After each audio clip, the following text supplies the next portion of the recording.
across the country. Delivering quality service and education.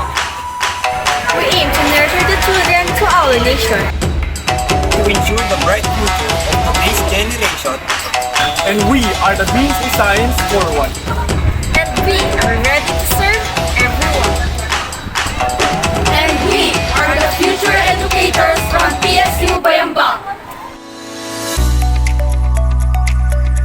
Ultimately, applying best practices such as respecting each other and building a strong relationship with students in learning management plans contributes to a positive and enriching educational experience for both students and educators. Incorporating these practices ensures that education is more effective, equitable, and responsive to the ever-evolving needs of a student and the broader educational landscape. Based on our observation, yes, there's a significant and meaningful effect of well-planned classroom management in achieving a productive study environment. Effective classroom management strategies help create a positive and organized learning atmosphere, which can improve student engagement, behavior, and overall academic performance. It allows teachers to minimize disruptions, set clear expectations, and foster a conducive environment for learning. A well-managed classroom can lead increased student motivations, reduces stress, and better outcomes in terms of educational goals. A learning management plan is driven by a collection of ideas, values, beliefs, and goals that form the foundation of educational efforts.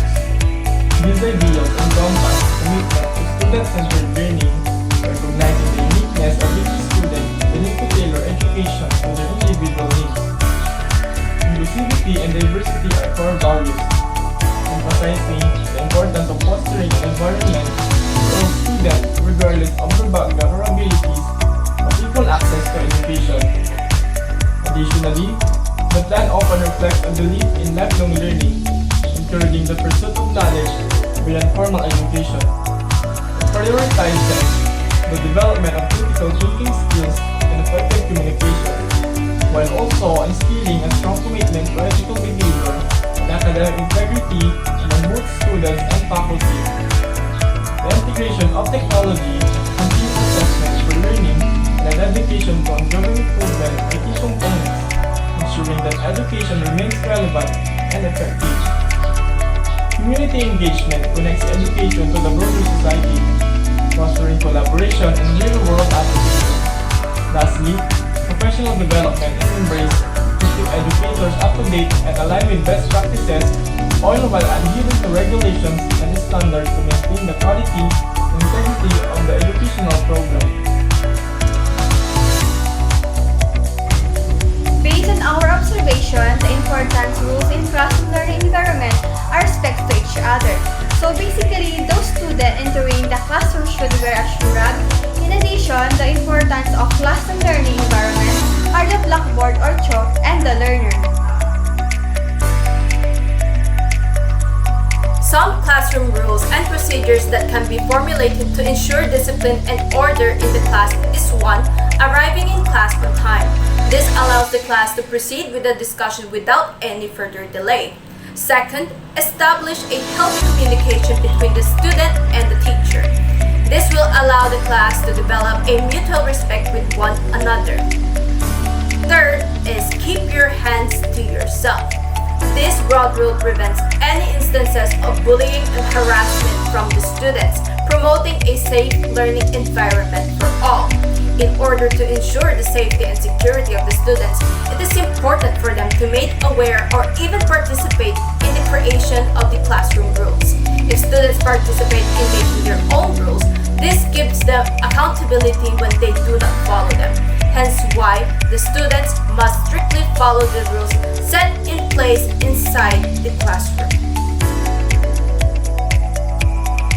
Prior to implementing rewards or consequence, it is essential to have a plan that is in agreement with learning objectives, classroom regulations, and student needs.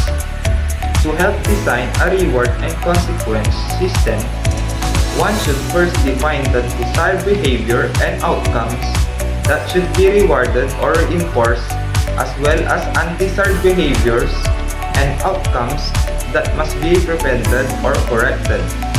Additionally, it is important to select types and levels of rewards and consequence that are appropriate, meaningful, and fair for each behavior and outcome. Verbal praise, tokens, privilege, activities, or grades may be used as rewards, while warning timeouts, loss of points, or referral may be used as consequence. It is also important to communicate the rewards and consequence system to students by explaining the rationale and expectations. Furthermore, the system should be reviewed and revised regularly based on observations, data, and feedback from students in order to accommodate changing needs and challenges of the classroom. Rewards and consequences are not just incentives or punishments for students' actions. They are also signals that communicate your expectations, values, and feedback to your students. They can influence how your students perceive themselves, their learning, and their relationship with you and your peers. Therefore, rewards and consequences can have a lasting impact on your academic performance, social emotional development, and classroom climate.